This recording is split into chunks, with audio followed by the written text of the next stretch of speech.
on Home Factory. We hammer home our point. And then we settle in for a snooze. Then we catch up with an old flame. But first, we clean house. It's the mortal enemy of spills.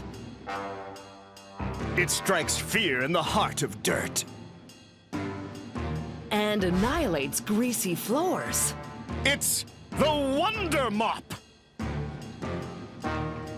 It swabs. It absorbs. It rings. But before we get ahead of ourselves, let's explore the origin myth behind this superhero of the floor. The Wonder Mop gets its powers at the Libman Company's factory in Arcola, Illinois. And this is Andrew Libman. He's not only the owner, but also the great-grandson of the founder of Libman Company. We've been around since 1896, so it's somebody that they can trust. We're kind of experts in making cleaning products. Okay, so what's so wonderful about the Wonder Mop? It's machine washable. It's got good durability to it. Your hands never touch water because you've got the wringer right on the mop. And since it's that patented wringer that first put the wonder in Wonder Mops, let's start here. White plastic pellets are sucked into a hopper where it's melted and fed into a mold. The molded plastic is dropped out of the machine at a rate of 8 per minute.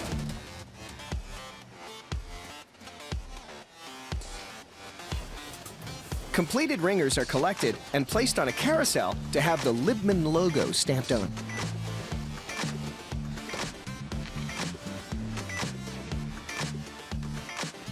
This is Karina, and it's her job to make sure the ringers are ready for the epic fight against dirt. We definitely mop up our competition.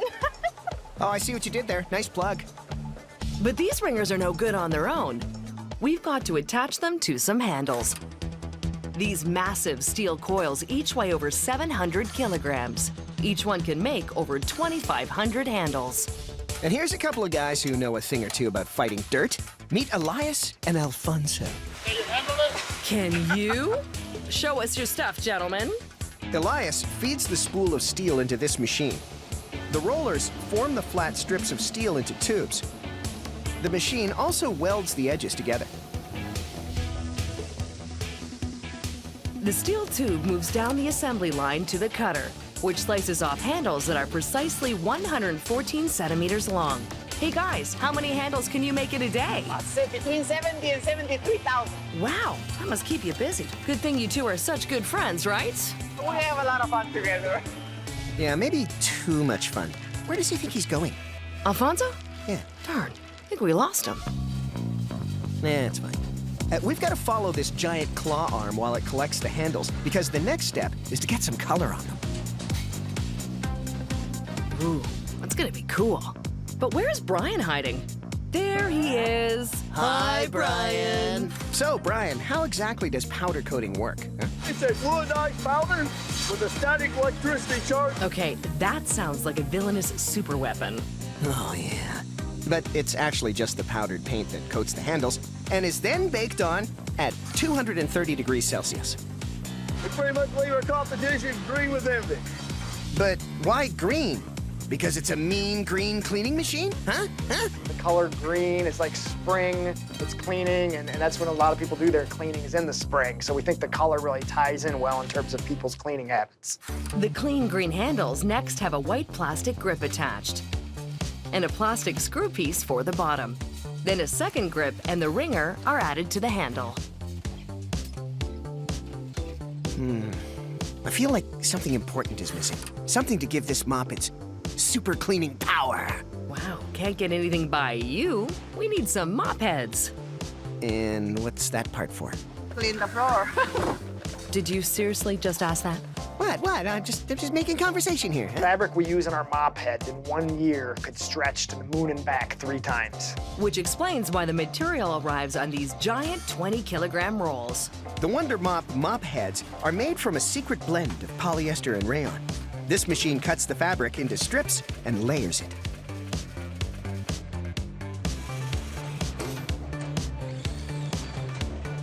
I think they kind of look like wigs.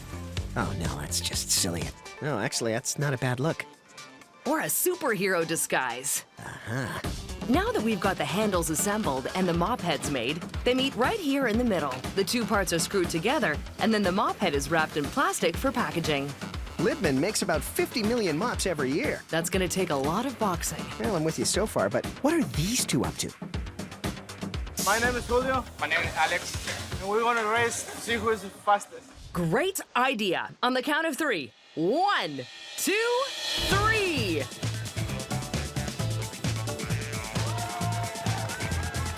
Woo! You guys are Wonderful! I won.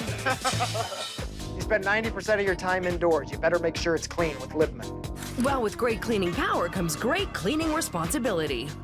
right, and that's why these mops can be found all across the world, saving your home from the scourge of dirty floors. Oh, Wonder Mop, you're my hero. Thank you. Okay, so, when it comes to home improvement, there's just no point in starting if you don't have a hammer. You have hit the nail on the head, my friend. But sometimes not just any hammer will do. Sometimes you need Vaughan and Bushnell's stealth hammer. Stealth? What's stealth about it? It's painted black. Just go with it. Right, okay. So we're going to Vaughan and Bushnell's 163,000 square foot facility in Bushnell, Illinois. Wait, did I just say Bushnell twice? Actually, 3 times. Let's go ask Dan Chambers, Vaughan and Bushnell's VP of Manufacturing, what that's all about. You really want me to tell you? We really do. Just a coincidence that we happen to be located in the town of Bushnell. Well, that's a bit disappointing. But I know what will cheer us up. Hammer time. Yeah. Can't touch this. It's true. You can't. Because a hammer begins as a red-hot, burning bar of steel. These bars are heated in a furnace that's running at 1,200 degrees Celsius. And this is Bill, and he works in the forge shop. I do. Strike them while they're hot. Literally. Bill takes bars out one at a time and shapes them in the drop hammer. Okay. This is a kind of a metal working called drop forging. The bottom has molds in the shape of the head of the hammer.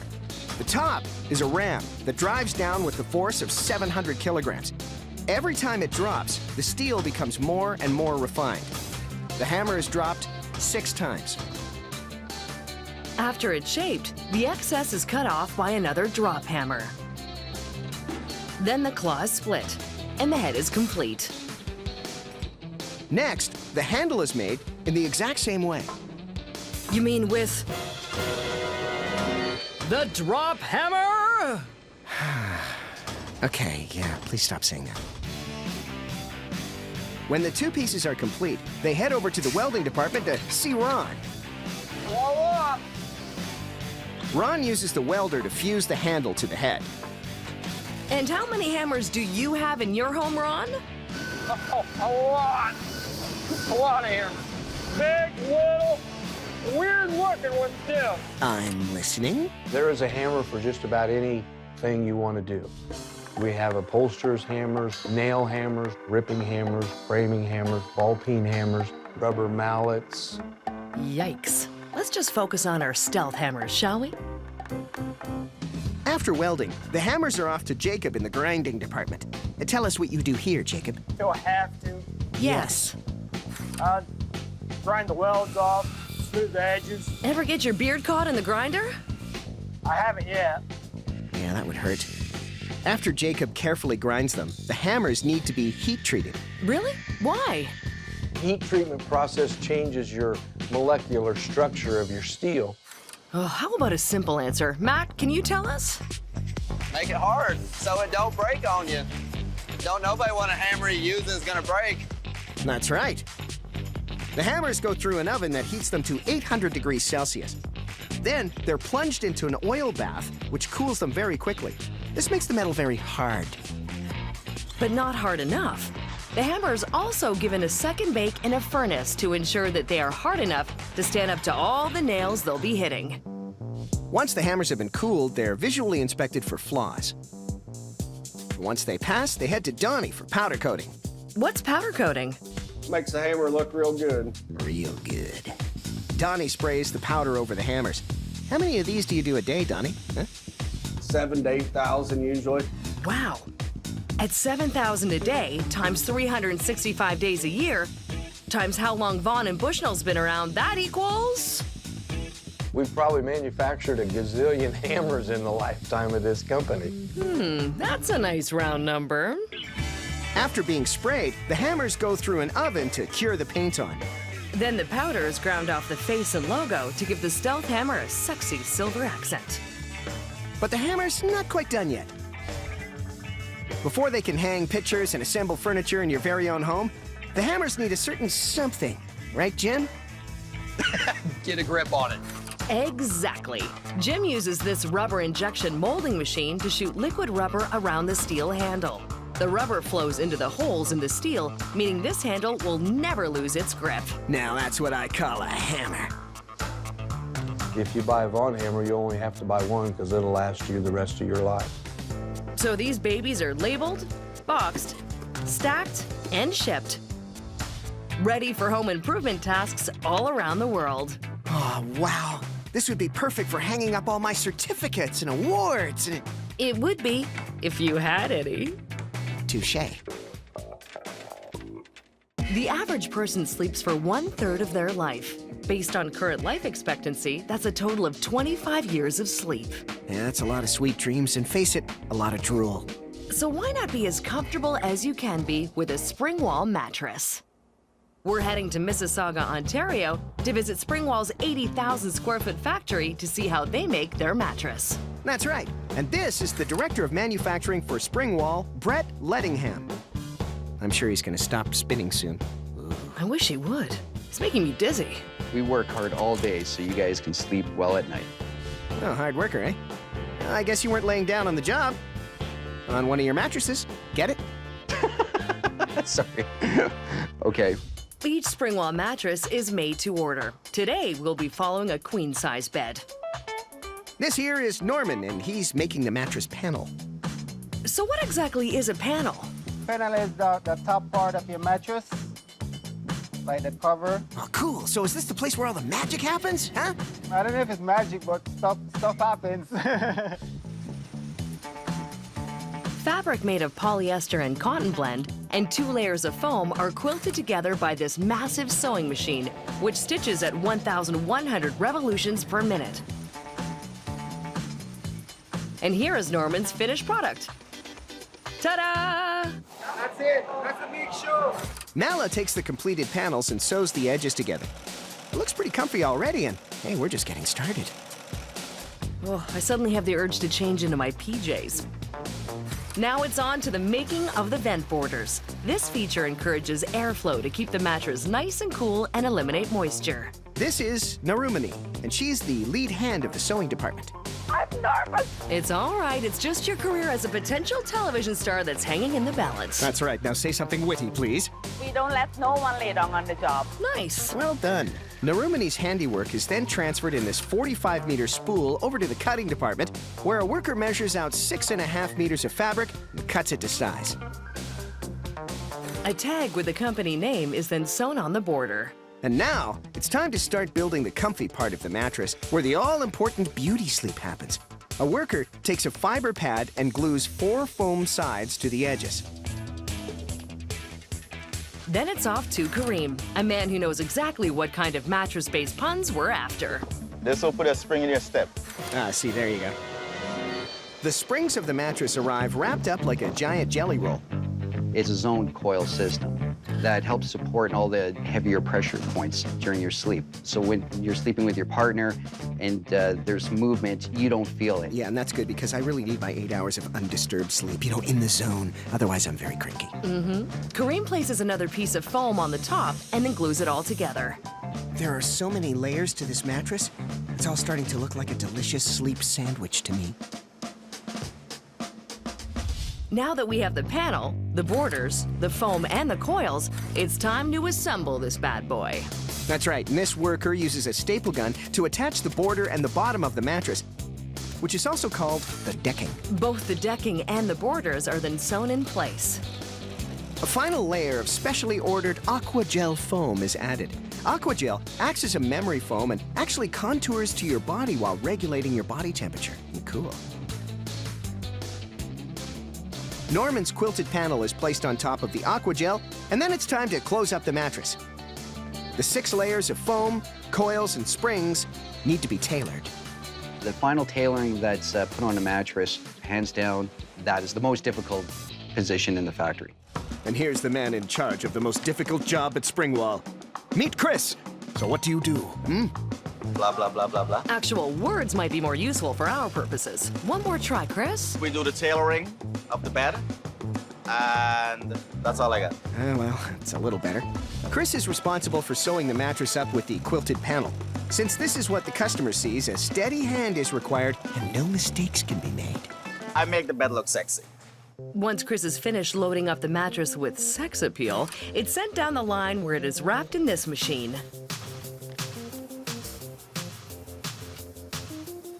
That's a wrap. What do you mean a nap? Aw, you guys. That's not a nap. That's a nap. So is there a company-mandated nap time at Springwall? Not at liberty to say. Well, after he's got his power nap in, the mattress can be shipped off to its brand new owner, where it can make itself at home in the bedroom, ready to lull a tired body to sleep. Shh, let's go. We don't want to wake her up. Okay, bye! All right, who's 82 years old with a flame that's burning brighter than ever? That's easy. My grandmother. That woman is a force of nature. I don't doubt that. But the 82-year-old I'm thinking of is the world-famous Zippo lighter. In fact, the Zippo is such an icon of Americana that Frank Sinatra himself asked to be buried with one in his pocket. You know old Blue Eyes, yeah? He always did things his way. Well, it's my way now. Let's head to Zippo's 280,000 square foot factory in beautiful Bradford, Pennsylvania. My kind of town. And we're here to meet the top dog of Zippo, George Duke. I am the grandson of the founder of Zippo, and now in the position of chairman of the board. Chairman of the board, eh? Just like Sinatra. All you need is a fedora. Well, thank you. You are very welcome. So, George, what sets a Zippo apart from other lighters? It's a very tough, it's a very rugged, it's a lighter that will work in almost all conditions. You could be outside in 20, 25 mile an hour winds, and we'll still light and stay lit. I'm beginning to see the light here. Each Zippo lighter begins its life as part of a 900-kilogram roll of brass. The brass is fed into this press, which stamps out the tops and bottoms of the lighter casing. This is Brian, and he's a case fabrication supervisor. Hey, Brian, could you do us a favor and say that you're on the case, huh? Really? Please? All right. I'm on the case. Thanks. The tops and bottoms are transferred to this rotating table, where workers marry the two pieces and add a stainless steel hinge. An electrode welds the hinge to the case. Cool. Next, the cases head to the plating department to give these lighters that famous Zippo chrome gleam. First, the cases are coated in nickel, which acts as a base for the chrome to stick to. Then the lighters go through a series of 5 rinses before getting dunked into a chrome solution. The reason why we put chrome on it is because if we sold the lighters in strictly the brass state, the brass will tarnish very, very quickly. And no wannabe rat packer would want a dull lighter. No way. Zippo can chrome plate up to 3,400 pieces every hour. The chrome-plated cases head for a little color in the engraving department to get one of Zippo's 300 different designs. But a shiny Zippo case is no good without something to give it a spark. That's right. The actual working part of the lighter goes inside a stainless steel case, which is stamped out and shaped by a die. The case will hold the guts of the lighter, including the wick, the flint, and the spark wheel. When struck against steel, flint will spark, and that's what causes a lighter to light. Currently, we're producing around 72,000 lighters a day, and that translates into around between 12 and 13 million lighters a year. Whoa, lined up, those would stretch from here to eternity. Indeed. A wick is added to the housing. To absorb the fuel, cotton is tamped down on top. Then a felt padded spring finish off the inside of the lighter. The completed housings and shiny chrome cases both head over to Rosita for assembly. What we do is we get the lighter, we inspect it for defects, and then we fit it up. So, Rosita, are you looking for that world-famous Zippo click? The old saying, if it doesn't have the click, it don't go. Oh, Rosita, I get a click out of you. So, what's the hardest part of your job? Dealing with her. Ouch. Yeah, I guess you two just don't click. The completed lighters are transported to the packaging area, where they're buffed to a high shine and packed in individual cases, ready to be shipped to anyone who's just looking for a little spark in their lives. Zippos don't change. It's basically the same lighter that has been around for 82 years. That's right, and you just don't mess with a classic like this. Looking sharp there, Zippo. How about we blow out of this joint and head back to my pad? Okay, darling, I can dig it. And you could leave the fedora on.